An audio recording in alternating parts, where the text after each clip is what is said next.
Hello বন্ধুরা, আজকে আমি নিয়ে এসেছি সজনে ফুলের বড়া। এই সজনে ফুলের বড়া আমি কিভাবে তৈরি করব চলুন দেখে নেওয়া যাক। সজনে ফুলের বড়া করার জন্য এই সজনে ফুলগুলোকে ভালো করে বেছে ধুয়ে জল ঝরিয়ে নিয়েছি একবারে শুকনো করে। আর এখানে কিছুটা পরিমাণ হচ্ছে পেঁয়াজ একটু মোটা মোটা করে, বেশি ঝিরিঝ করিনি, কেটে নিয়েছি। আর কিছুটা পাকা কাঁচা লঙ্কা টুকরো টুকরো করে কেটে নিয়েছি।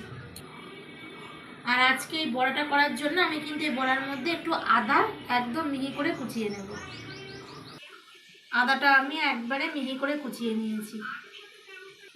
এবার একটা পাত্র নিলাম, পাত্রের মধ্যে আমি এই যে ফুলগুলো নিয়ে নিলাম। দেখুন একদম কিন্তু জল ঝরানো হয়ে গেছে, একবারে শুকনো করা হয়ে গেছে। তার কারণ হচ্ছে যখন পেঁয়াজ দেব তখন কিন্তু একটু লবণ দিলেই একটু জল জল বেরিয়ে যাবে। এবার এর মধ্যে আমি কেটে রাখা পেঁয়াজের টুকরো, কিছুটা আদা কুচি আর লঙ্কা কুচি দিয়ে দিলাম। একটা পাত্রে এগুলো নিয়ে নিয়েছি। এবার এর মধ্যে অল্প পরিমাণ হলুদের গুঁড়ো আর কালো জিরে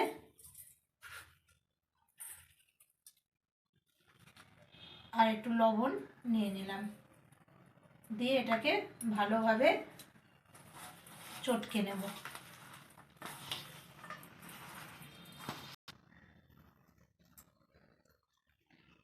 অল্প পরিমাণে চিনি দিয়ে দিলাম।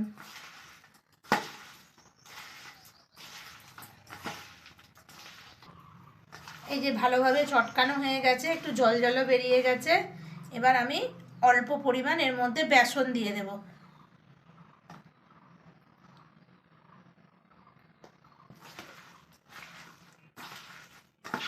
একবারে একসাথে অনেকটা দেব না, দেব আর এটাকে টাইট করার মতন মাখাবো।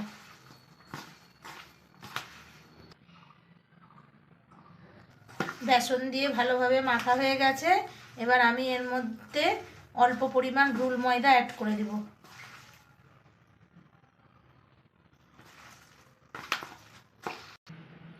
পেঁয়াজের মতন আমার সুন্দরভাবে মাখানো হয়ে গেছে। এবার আমি এটাকে ভেজে নেব। হয়ে গেছে, এবার আমি পেঁয়াজের মতন শেপ করে এই বড়াগুলো ছাড়লাম। গ্যাসটা কিন্তু একদম লো ফ্লেমে দিয়েছি। তেলটা ফার্স্টে গরম করে নিয়েছি, নাহলে ভিতরটা কিন্তু কাঁচা কাঁচা থেকে যাবে। আর ওপরটা একদম ধাঁধা করে পুড়ে যাবে। খুব ধৈর্য ধরে এটাকে ভাজতে হবে, খুবই ভালো হবে খেতে। মাঝে মাঝে হাতে একটু জল ঠেকিয়ে নেব, নাহলে কিন্তু এটা একদম হাতের মধ্যে সেটে যাবে।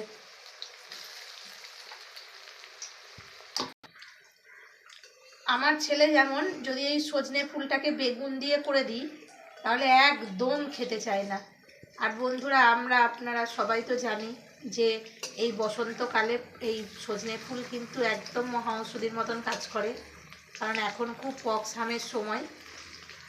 তাই আমার ছেলেকে এইরকমভাবে বড়া ভেজে দিই। বড়া ভেজে দিলে ওর খুব আনন্দ।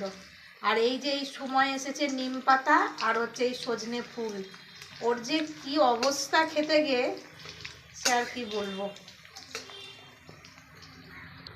কিন্তু যদি আমি এই বড়া মানে এরকম বড়া আকারে যদি ভেজে দিই, একটু পেঁয়াজির মতন পেঁয়াজ দিই আর কি, তাহলে খুব ভালো হবে, তাহলে আর কিছু বলবে না। সুন্দরভাবে এগুলো ভাজা হয়ে গেল। এবার আমি এগুলো তুলে নেব আস্তে আস্তে।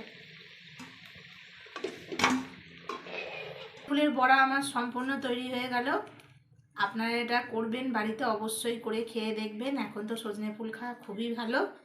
যদি আমার এই ভিডিওটি ভালো লেগে থাকে তাহলে একটা লাইক, শেয়ার আর কমেন্ট করবেন।